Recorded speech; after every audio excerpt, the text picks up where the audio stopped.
Welcome. Thank you, everybody, for coming today. My presentation is going to be Courageous and Delightful Development with Elm, a tale of Elm inside Unbounce, plus some introduction to the language. First of all, I want to thank Unbounce for giving us the space to host the meetup. Without them, it will be really difficult, so thank you. And let's just get started. A little bit of history around Elm. It was created by Evan Saplicki, hopefully I said his name correctly, in April 2012. And the language is based on his thesis work around asynchronous functional reactive programming that later got published on a paper on an ACM ICFP. So any developer with enough experience will tell you that new tech is always dangerous to use. And most times I will agree. Always choose boring tech. But a lot of times, one of the first arguments against Elm is because it's a new technology. And I would like to clarify that that's not true. Elm is developed on the ideas that go back from 1996, when Connell Elliott released his first papers in FRP. And it's also based on Haskell, which is a language that it's kicking it for like 20 years now. So there's a lot of research behind the language. There's a lot of good ideas behind the language, old validated ideas. Even for front-end development, front-end frameworks, it's pretty old. Like being relevant for a year on JS is actually an amazing feat.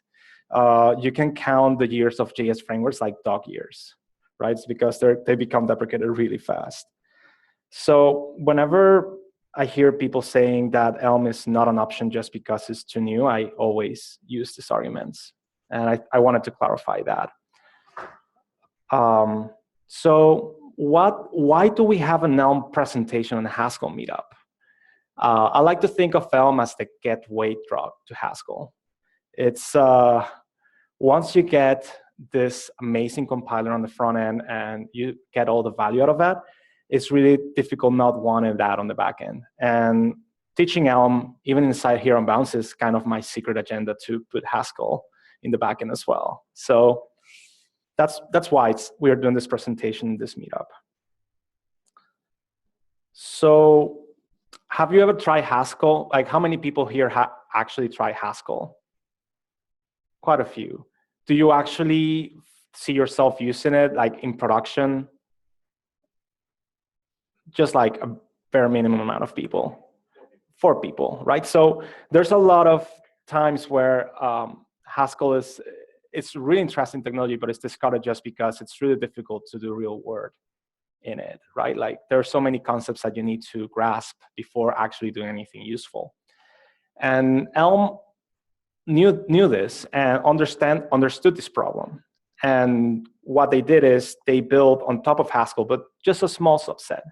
The subset that you find really good, and they actually exploit it to the maximum, right? Like they try to take advantage of this compiler as much as they can, just using the bare minimum of Haskell. All the stuff that normally are really complex in Haskell are not part of Elm, so there's that. What is the difference between Elm and Haskell? Well, for starters, the development user experience is a big concern. Whenever you start working with it, you just have to work with it for a few minutes just to realize how good quality the compilation error messages are. Those are like way ahead of anything that is out there. Every time I see a video of a conference of, say, ClojureScript or any other language that tries to compile to JavaScript, they say that they want to mimic whatever Elm is doing in terms of error messages. They're setting an example of how things should be. They're so serious about it that I just want to share with you really quickly. They have this GitHub repository where they have a bunch of minimal programs that represent each of the failures that could happen on Elm so that they can validate all the error messages and see if anything of that makes sense or not.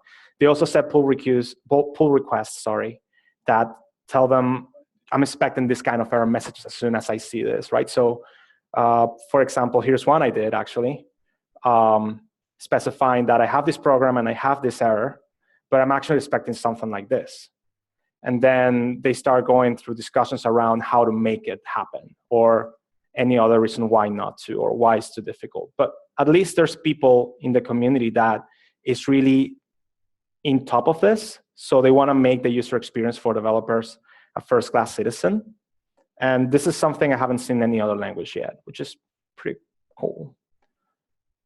The package manager can guarantee semantic versioning. So who here is familiar with semantic versioning? So most people. To guarantee semantic versioning, like you have that in NPM, for example, or you have that in Clojure land or Scala land, but there's no way for you to actually guarantee when you're doing a semantic versioning that it actually is what you meant it is, right? So Elm wanted to take advantage of the type system and develop their own package manager to make sure that whenever you're saying that you're doing a patch release or a minor release or a major release, it actually makes sense with the function signatures that you have. So they're able to see the difference between the two versions and basically estimate if it is a minor, if it is a patch, or if it is a major. Like you can go on Elm package and you can actually check differences between libraries that are out there. So say, for example, let me increase this. And if you see at the bottom, we have Elm package diff, the name of a library between version 2 and version 3. It will tell me that is a major change, and it will tell me what signatures change. Like here is really difficult to see because it's like a really convoluted type. Well, actually, they had it with credentials here as the new thing. There are other APIs that, other libraries that have like patch changes or well, this one is a major, and they basically remove one of the function signatures, sorry. There's, let me just get to other example here. This one is a bit more like it tell you it added this bunch of functions, it removed these other functions. So by using this algorithm, they're able to infer when you're releasing a package if you have the correct semantic versioning. If you don't have the correct semantic versioning from what the package manager can infer, it's not going to allow you to upload the package. So this is really good news because you actually have semantic versioning that is enforced. You will never have a guarantee like this in NPM, for example, even though you have the best intentions. No bike shedding around code design or code format. So code design, there's a really strict guideline. Or well, code design is basically you have to use something called the Elm architecture. There's no other way to use Elm without coupling yourself to the Elm architecture. It's this or get the fuck out, basically. And also, like that's on the design side of things. On the formatting side of things, they have a really good style guide. Sorry, let me. Well, this is Elm format, which who's familiar here with Go format? So Elm format is the same thing for Elm. It basically transforms the code into something that is following the style guide. And you just have to save, and that's it. There's no discussion around parentheses go here or there, curly braces go here or there. It's everything is already decided, and you just follow that, and you avoid so much bike shedding. There's also the style guide here that tells you exactly what this means. Like Elm format enforces this. It's optional to use it, but I will use it all the time. Side effects are explicit in the type system. So like in Haskell, type signatures that perform side effects have different types than the ones that are just pure functions. In Haskell, however, they use monads for this. In Elm, they try to avoid the usage of the M word as much as they can, just to make the journey for every developer that gets introduced to Elm nicer. We will go more in detail around how they do the side effects. The other thing is they have a really good task API, asynchronous task API. It's really familiar if you come from JavaScript. It tries to mimic promises as much as it can, but I think it has better properties than promises, because they enforce that you deal with the error case all the time and transform it into the happy path of your system. So the question comes, when to Elm? When does actually Elm make sense? I would say for 80% of the applications out there, or even 90% of the applications out there, Elm makes a lot of sense. They serve really well for single-page applications. It's great to combine events or messages from multiple asynchronous sources like timers, HTTP requests, view events, database queries on the browser, of course. And Elm has a really very opinionated architecture, as I said before. Like they don't allow you to go too far around your choices of what you can do in Elm. And that might sound a bit limiting. That was something that it was kind of like a red flag to me when I came to Elm. But after using it for a while now, I think I have the impression that most of the different business domains that you want to model can be easily represented in this architecture. It's important to point out that in the Elm community, it drives itself with this benevolent dictator approach. So the creator of the language basically has a final say on anything, or on everything, sorry. And a lot of times, as far as I can see, all his decision has been really spot on. And a lot of times, he even come up with better solutions that I have thought of. And that's basically the same opinion that everyone that works in the Elm platform have. You could also use Elm without the architecture, say with a Flux store, but you won't get like near the benefits that you get if you go Elm all the way. Like you will get probably some guarantees on your state mutation algorithms, but nothing else. And it's I would say it's not worth it. So are you familiar with, who's familiar here with the Flux family of libraries? So basically, I would say the Elm architecture is like that, but just done right. Just to give a point, just to make a point, what are the steps to make Redux more like Elm? So you got to start with using something like React. Then you got to go and use Babel, otherwise it doesn't make sense. You have JSX everywhere. You have to use all the Babel plugins. You have to use Babel presets. You have to use Webpack. You have to use Webpack loaders. You have to use SESLint just to make sane error, like have really good quality code. You have to use the plugins of ESLint. You have to use Flow if you want actual type checking. So there's a lot of things that you need to embed in your JavaScript project, on any vanilla JavaScript project. And it feels like all these tools that are really great together, but they don't feel quite right. Like basically this is all that, like all this technology that we have here is something like an iPhone provides at this point. And a lot of people make the argument that Elm is just that. It's just like an iPhone that has embedded everything and it gives you a really user experience. So how does the Elm architecture work? The first thing we have on any Elm component, Elm view component, is an init value. An init value is a tuple that has initial value for your model and a batch of messages that are going to be obtained through doing side effects. If you notice, I don't know if you can notice, but the second segment of the tuple, it says CMD message. So it's like whenever you have that comment message, it means there's a side effect. There needs to be a side effect in order to get that message. And we represented that here, the model with the curly braces as a JSON object, and the common message with a message and a bang, meaning there's side effects happening, right? So we need to provide those two values initially to the Elm runtime in order to start things.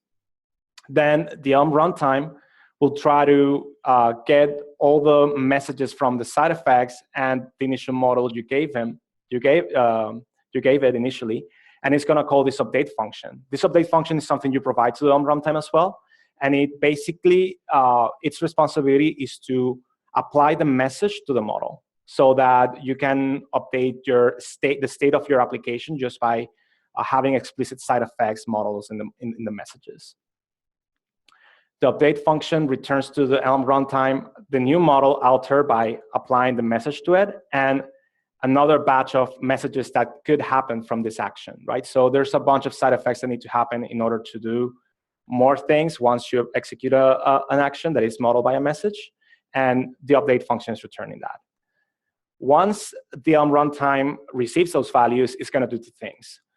The common message is going to pass it over to an internal side effect manager, which is going to do all the side effects thing, either going to the cloud to request something, going to a database, checking out some local storage.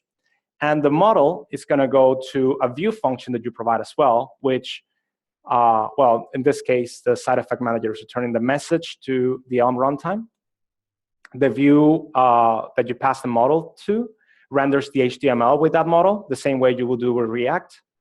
And this HTML emits also messages from the user actions that they have. So it merges the messages coming from the side effects and the messages coming from the view into the Elm runtime again. And it merges them all together and calls the update function again with all these messages that it received. And after it does that, it goes again and renders the view, calls the side effect manager, and that's the loop that always happens on Elm. Is there any questions about this?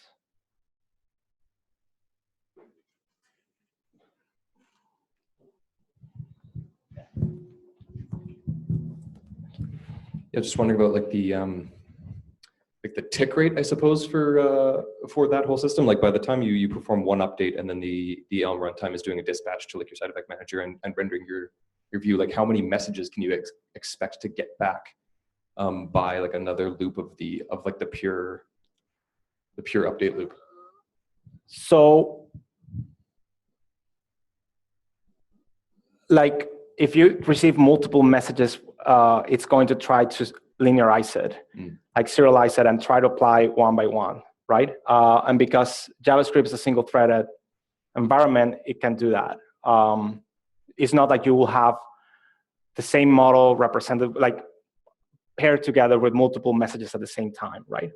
Is it just one message at a time? Yeah. Oh, I see. Oh, so that's not like a list of messages. That's a single message. It's a single message, but like it linearizes it. Like if you provided a batch of side effects that need to happen, it will try to basically serialize it in one go, right? Okay. So let's do a quick dive into code. I have here some examples. So I'm going with the initial example of HTTP that Elm has in here. This is an editor that they provide so that you can experiment with Elm in an easy fashion. You just write the code here, compile, and see the result over here. So this example basically gives you a view that has a category in there, and it has a button that says more please. And it allows you to get a new GIF of cats. So it uses this service called Giphy, performs a request, and gets the pictures back, and it basically just replaces it. Pretty neat. So how does that work? Let's split it out with the things that we saw so far. We have the Elm runtime, which is represented by this HTML program. And you pass to it the init, the view, and the update. These subscriptions, please omit that for now because it's a different way to get stuff into the queue and probably out of the scope for this presentation in particular. The init, as we say, it's going to be a tuple. It's going to be a tuple that returns the model that you're having and a comment message of all the messages that you want to perform once the side effect has happened, right? The model here is going to be represented with a JSON object that is going to have a topic and a GIF URL.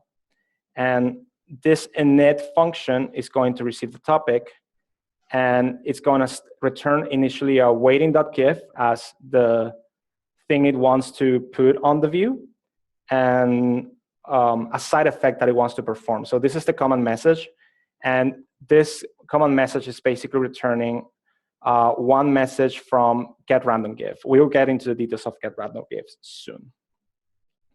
This is the init. So we have both the model and the side effects we want to perform in order to initialize the model.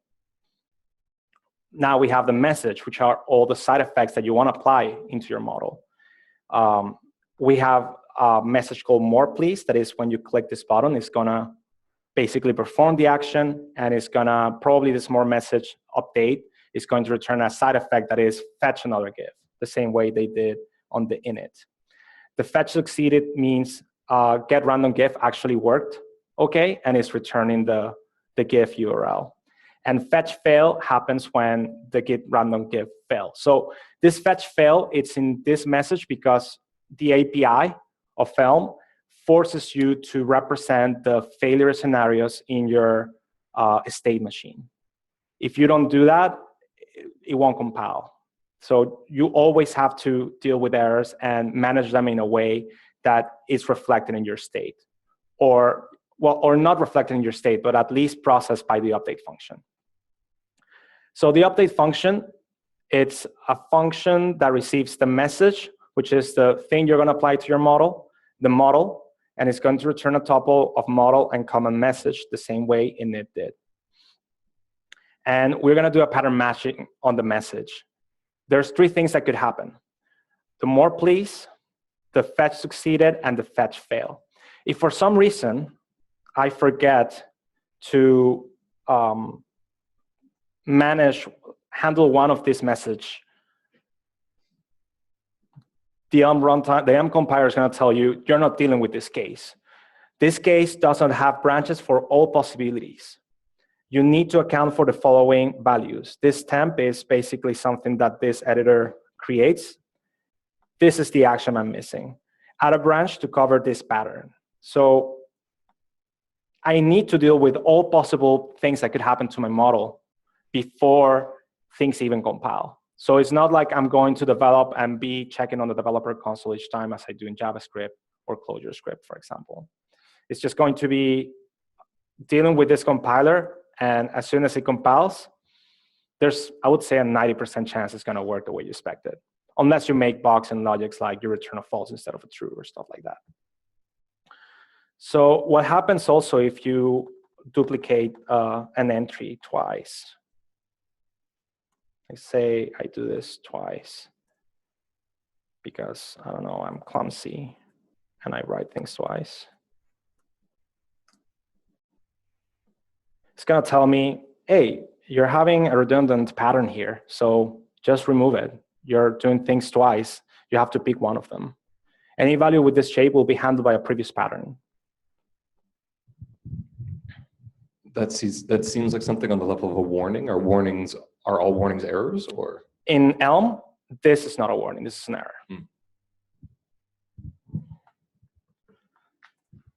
What would happen in Haskell?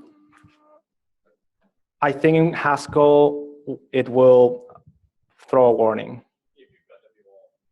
If you got WO as an option of the compiler.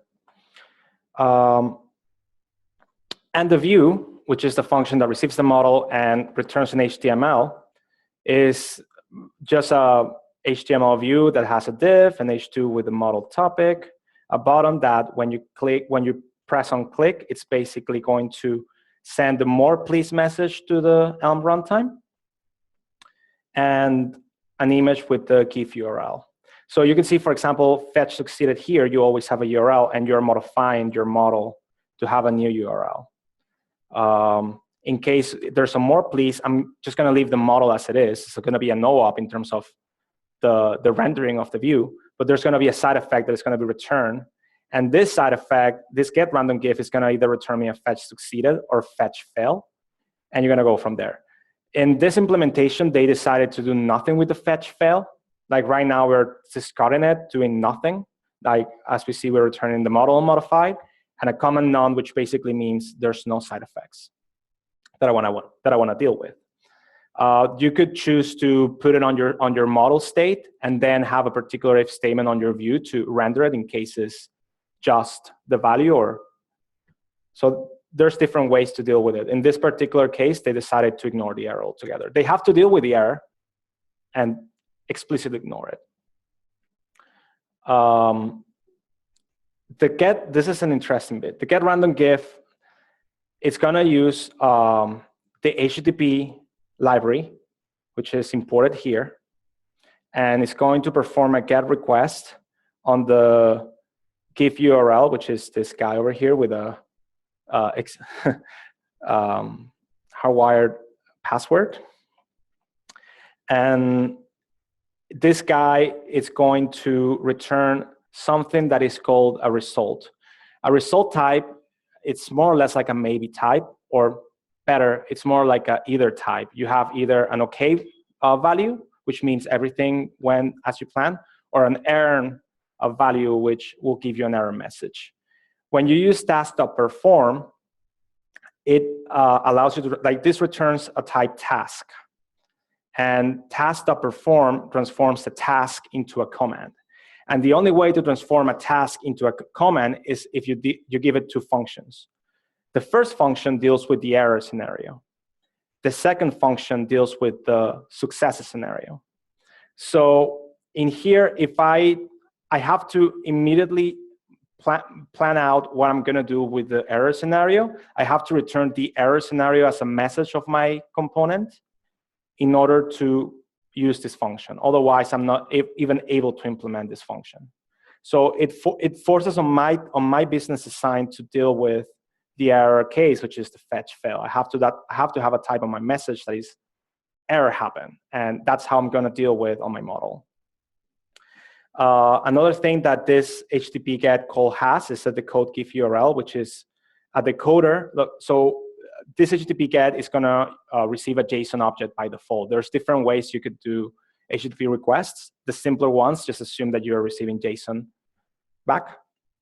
And the decode GIF URL is like a parser for the JSON where you say, oh, I want to get the attribute data, image URL, and this attribute is actually a string, so transform it into a string.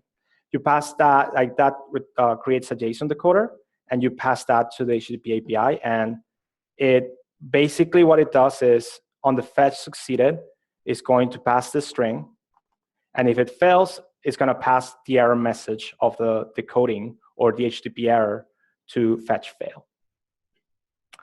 And this is like a really simple example of the simplest you can get around side effects in Elm.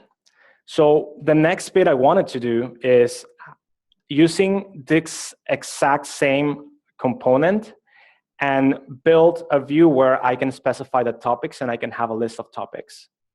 And I'm going to do that without actually modifying any code on this component that already exists. This is the second example I have over here. So I still have all the code from the previous step, but what I'm going to do is on the Elm runtime initialization, which is HTML program, I'm going to pass the parent init, the parent view, the parent update, and the parent subscriptions. The parent init, if we go to the parent model, which I call P model, you're going to have two things. The current input, which is whatever is in here, and a dictionary where it's going to be topic and the model of my child component. So I'm going to have a dictionary of the topic string to a model of the previous example. And how we're going to initialize it is we're going to have a JSON object that has current input empty and an empty dictionary. Just select all this in case I want to refresh and initialize it. And I'm not going to do any side effect initially when I have the init function or the init value. Sorry. For the update, I'm going to have the parent messages where it's going to be update input, which means I'm adding new input to this input field. Create new topic, which basically when I press enter, is going to create a topic with whatever is on the text input. And a child message, which is going to be, which is going to have the name of the topic, the address of the child model that I want to access, and the actual child message that I want to send the child component to. So this message is the child message, and I have a way to model the child message on the parent message. Does that make sense? The update is going to be the exact same format. We're going to have the parent message and the parent model, and it's going to return a pattern model with a command of the pattern message. And we just do a pattern matching again, where update input is just going to update the current input value and do not perform no side effect.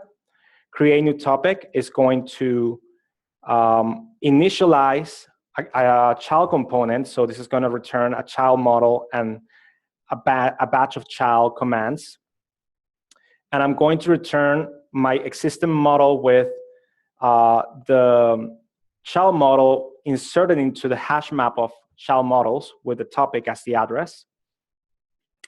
And I'm going to transform all the child comments into parent comments. And how do I do that? By mapping the child message record in the child comments. Remember that we have child message that has the message of the child there.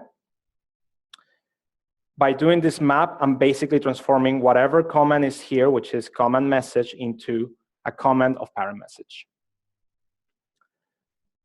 Then on my view, I need to do something similar. I have my div, I have the new topic in here, I have the input, and on the input, I'm just going to update the input of my component.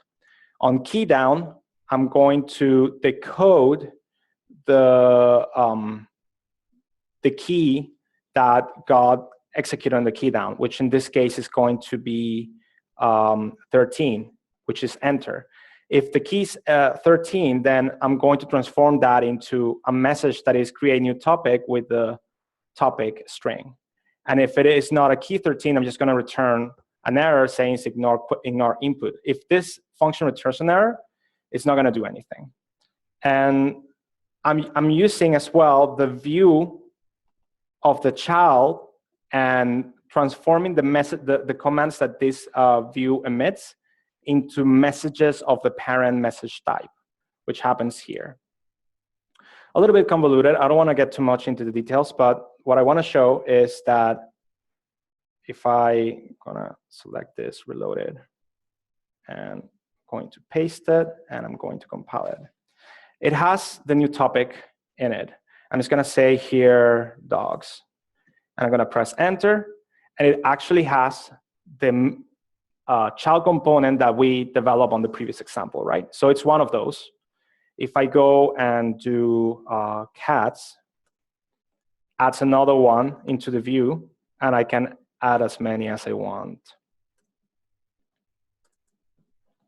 And I can use the same functionality that I have before.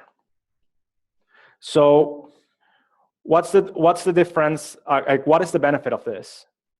You have a child component that you don't have to understand what are the messages it receives, what is the model or how the model is represented on the child component, and you just pass that as an argument to the parent of the parent component and dispatch the messages without even knowing what's going on. So it's really easy to compose components that do different things together in this fashion. It's really nice too, because all the side effects, they have to always be with a command message. So as soon as you know a function has a command message return value, it means, oh, this function is performing side effects. If not, it's not, and you are able to figure it out if a bug comes from that function or not, right? All the side effects happen in a particular place. All the decoding, for example, the decoding of this JSON value happens in a particular place as well. So everything is like really well organized. You don't have to think too much on code layout, code design. You just follow the pattern and do your business logic. Wait. So here you talk about having a child component talking to a parent component and passing messages around. What about you have two components that affects each other, then would you have to basically propagate the messaging up and down the stack and then going through a different tree? Like considering that that's the method of like structuring the components is by parent child, then does that mean that you have to basically float up everything? Say I have a nav bar that changes the right side.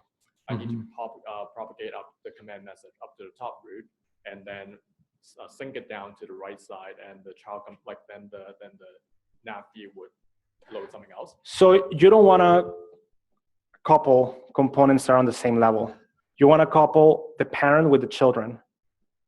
That way, like if you for some reason need to know something from the child on the parent, the child needs to provide like public constructors here. Like the child would, instead of exporting the message type as a synthetic value, it actually would export some particular constructors and perform no ops in the model.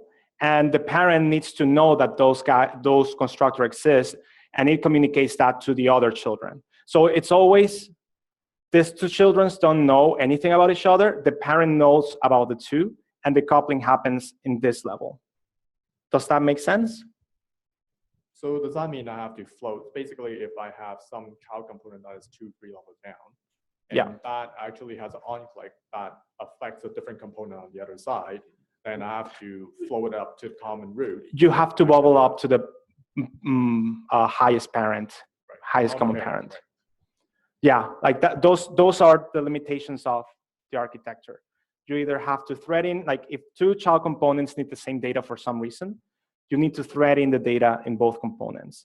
If an action of this component affects how this component renders, the ones that needs to know about that is the topmost parent and thread that through.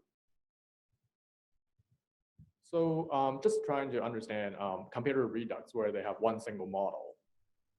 So M is taking an approach where you can have hierarchical model, whether you just route it yourself. Okay. Can you repeat the question, sorry? I'm just trying to understand the model, like the hierarchy of the model itself. So in Redux, they encourage you to have one single model. Yeah. So from my understanding so far, Elm allows you to have parent model and child model, and you just have to work, like you just have to do it yourself to decide how you send, like pass messages around. Yeah, like first of all, one thing that is always true is you should never have to rely on the model of your children, like the value of the model of your children. That always should be something that is like synthetic. You should never pick into the child model attributes. You only perform dispatch to it. And if you need some value out of this child that you need to pass to other things, you have a message in your message type, a message constructor that represents that, hey, this is this value that you want, do something with it, right? Like the communication always happens through the messages. And the models of the children and the parent communicate each other through these messages. It's always message-based communication.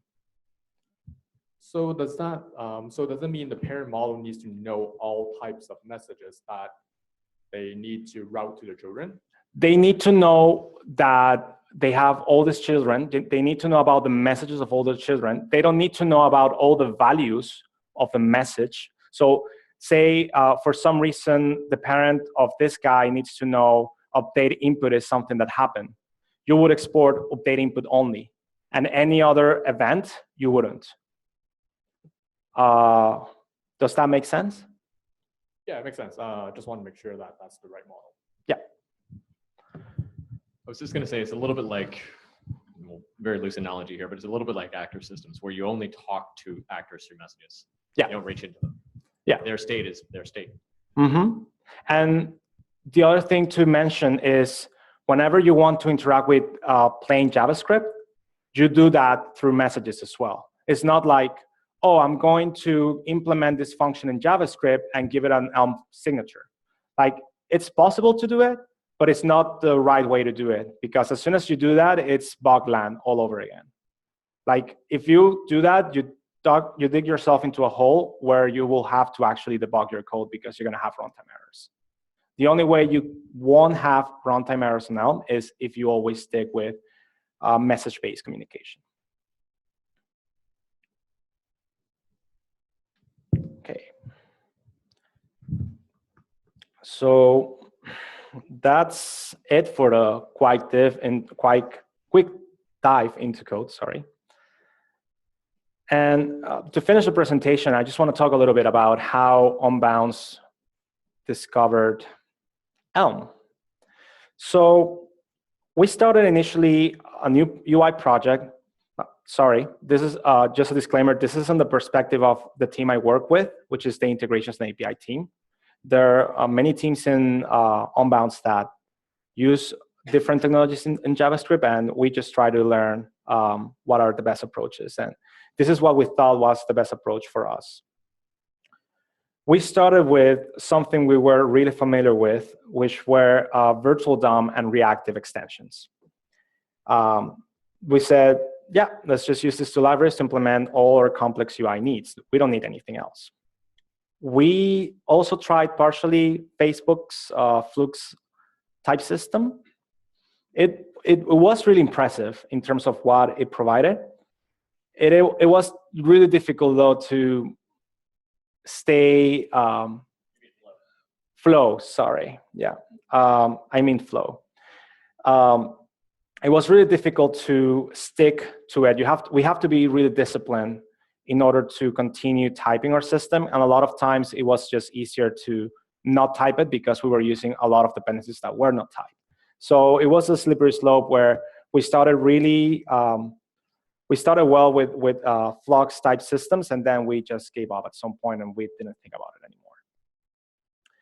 So with these two things, we said, okay, what could possibly go wrong? We have all things we need, right? So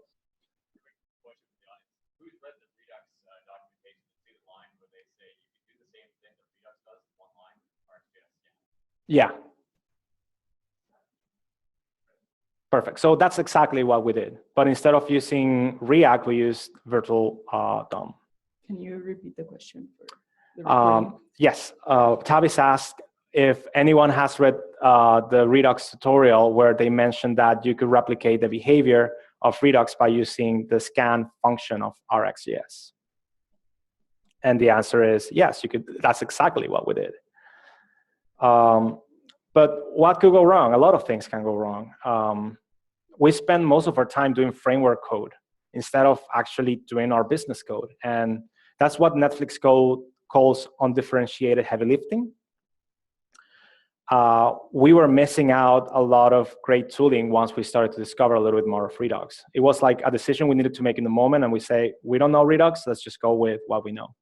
And as we were working, we were learning about Redux, and we were like, oh, but this is so awesome. Oh, but this is so cool. And yeah, we were losing that. We were not having that. And at the same time, other squads were on our same dilemma, and they went the other way. They say, no, let's just go React Redux after learning from our experience. One problem of that was that cross teams tech was out of sync. So it was really difficult to use the same code in case we needed to. Like one team was using React, we were using Virtual DOM.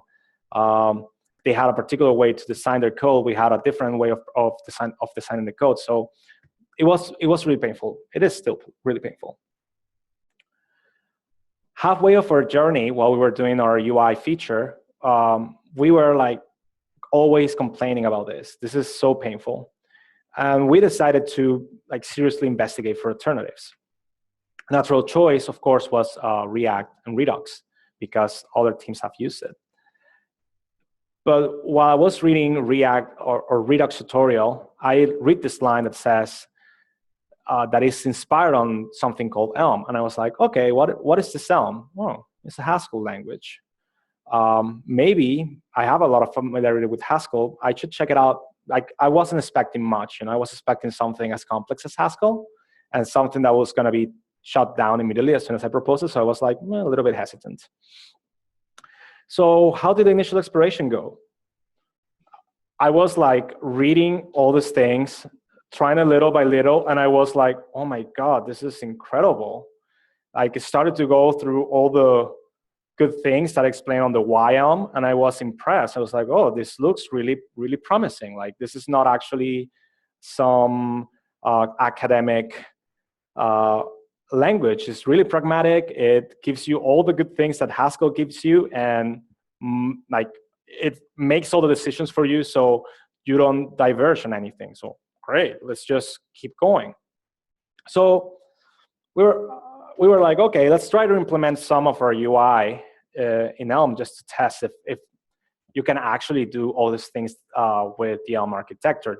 This sounds really limiting, right? Like, we wanted to be sure.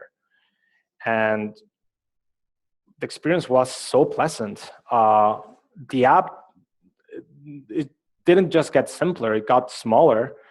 And most of the code that we were doing, it was actually related to business. It was like, wow, this is such a pleasant experience. And some takeaways from this implementation was like, seriously, first time successful compilation, first time it actually worked. We didn't use the console at all. Like, whenever we used the console, it was because we added a runtime error on purpose because we didn't want to implement a branch of code in particular. We're like, yeah, we're going to implement it later. There's a function in Elm called debug.crash that basically just crashes the system as soon as it arrives to that line of code. And it tells you, hey, you called crash in this line, in this module, between these functions, and this is the message the author gave us around this crash. So it's like, as soon as you have a runtime error, you actually know where the runtime error is, and you know it was on purpose. From the architecture, components were in a really good separated fashion. Like, we knew where things were coming from. Like, the messages, oh, this message comes from this component, so we know the code is here. It's not like, oh, who's doing this side effect? Like, with reactive extensions, we had like a bunch of subscriptions, and we didn't know which subscription belonged to which component. So we were lost a lot of times around, why is this strange behavior happening? As soon as we saw a strange behavior, we could see which type was it, and we would figure right away it was a particular component. And in part of the process of working, we also did some big refactorings, like 1,000 lines in one commit, and it worked on the first valid compilation. Like, of course, it didn't compile at the beginning, and we started just like fixing. And as soon as it compiled, it just worked. It was like, oh my God, how come no one is using this? It's like, this is amazing. Awesome. So we said, okay, now let's just use Elm. Nope, not quite. But why? Why we didn't switch back then? All the work was done by a single developer, and there was a hit by the bus factor. We needed to onboard every person in the integrations team in order to make this viable. There's also well-intentioned and informed process around introducing new technology in non-bounds. And we needed to be sure that a lot of things were there before actually committing to something. So we started to do a little bit more investigation, started to see integrations with Webpack, started to see viability with React. There's a lot of things that we need to have in order to keep some level of compatibility between teams. And we need to make sure with Elm, if that's the case. And for a particular team, we were on this stage where we had business value to deliver. Are we going to spend it redelivering again the same value that we already provided instead of actually doing new features? We were at this point where if we came back, it was going to be worse. So we decided, no, let's just keep going with this. At some point in the future, we're going to try to do this now. So are we planning to use Elm in the future? Hell yes. There's a good chance for that to happen. We need to allow the Elm runtime to render Facebook React components, though, which is something that you cannot quite do in Elm. Good news is I know why, and I know how to fix it. So I have been working on some pull requests on core libraries. We strongly believe that Elm and React can live together in harmony. Like, we personally don't like the fact that Elm is so opinionated that doesn't let you go through options. We want both React and Elm. Why not both? You know, like that's such a good idea. Just to finish the presentation, I want to say when you wouldn't like to use Elm. If you depend heavily on JavaScript view libraries and you want to keep using them, like jQuery, what is the other one? Backbone. There are a bunch of libraries in JavaScript. We all know that. If you want to keep using them and Elm at the same time, probably you don't want to do that. If JSX is something that you must have, then you have to think it really well, because the Elm people is really hesitant to include support to something like JSX. Whenever you try to come up with arguments to do it, you get like everything, like everyone against you immediately on every channel. Like they say functions are simpler, and I believe that. Like I truly believe that. But in order to get people from other realms like UI, UX to like Elm as well, you have to sell them the type safety of the HTML, which sometimes is not as a good sell, but I guess you just need experience with it. Some of the issues that we just talked about, if multiple components in the UI tree require the same data, or if you have really nested components that affect each other, you need to traverse that data all the way down and all the way up. There's no way around that. And sometimes that's a hassle, depending on your system. There is no such thing as a polymorphic interface, like type classes in Haskell or protocols in Clojure or Java interface. There's nothing like that. The only way to accomplish something like that is if you actually hack the compiler. And there's no good way to map all the types from Elm to the server. There's some Haskell libraries out there that promise that. But if you are working with something like a JVM or Ruby, there's no actual way to do that easily. And this begs the question, why not Haskell then? If Haskell is really open, all these things that Elm is not. And that's what Tavis is going to explain now. Thank you.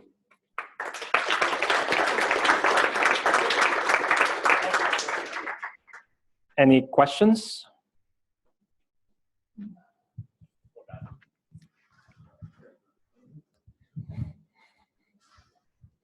So jag talking this, okay. I made a kind of toy example, and it was surprisingly easy, and it had good performance. My question is, if I make some really big example, building like major structures, I use this SVG, this scalable vector graphics, or mix that with HTML and make a very huge structure. Will it be good performance on it? Personally, I haven't used Elm on big applications and haven't checked performance in Anger. Most of times performance goes really well. Like Elm initially was developed as a graphics language, so performance was key. I can imagine still is the same goal.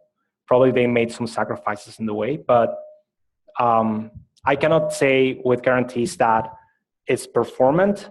I will be surprised if it's not. Also regarding code sizes of like the JavaScript size that gets exported, it could be big sometimes, but it's Google Closure compatible, advanced compilation mode compatible. So you could actually just pass it through the Google Closure compiler and make it like, I don't know, 30K, 100K maximum. Is it now? I thought that was still pending. No, that's new on 0.17.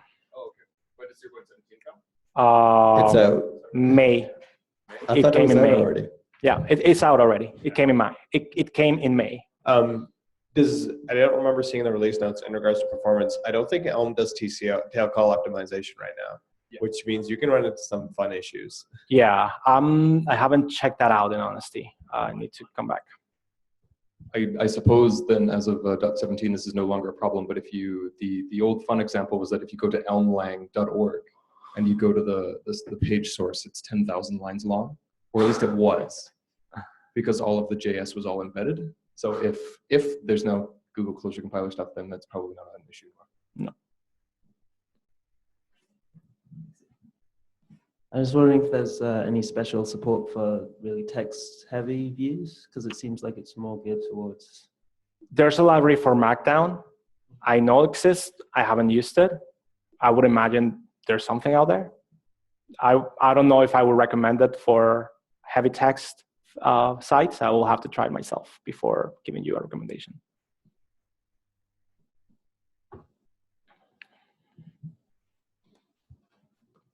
How does the Elm task type compare to RxJS observables? Can you repeat that again? I don't understand. Comparing RxJS observables to the task type in Elm. So reactive extensions is way more flexible than what Elm provides on the event boss side of things.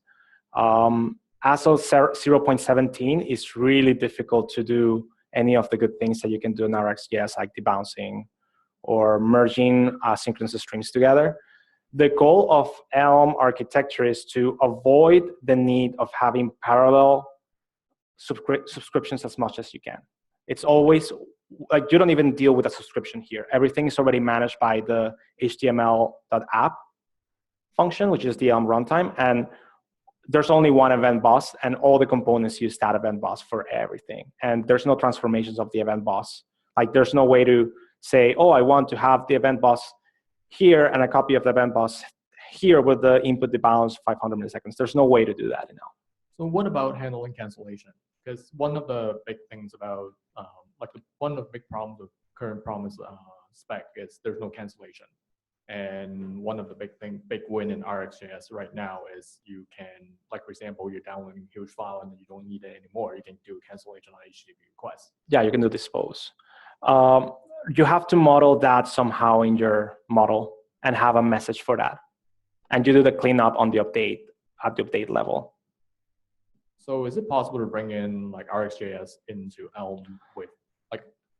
I would say no, unless you do what they call the native libraries, which is doing JavaScript with Elm signatures on top, which it's not impossible to do. You could do it, but you will have to wait a really long time in order to get that into Elm packages, onto the Elm package manager repository. Like, for native dependencies, they normally take like 6 months to review, because they review it and they make sure that you're actually adding something that makes sense to be native. And a lot of times they go through the decision of, should we try to create a Elm layer for this particular JavaScript library, or should we just do it in Elm from scratch? And most of the times the answer is going to be build it in Elm from scratch, which it's really opinionated. And probably if you need like a lot of options around UI plugins and stuff like that, Elm is a risky proposition. I'm pretty sure it's getting more traction and more options are coming in the table. And I strongly suggest using Elm equivalent plugins, because they're going to be safer. You're not going to have runtime errors. Does that answer your question? Yes. Awesome. Well, thank you.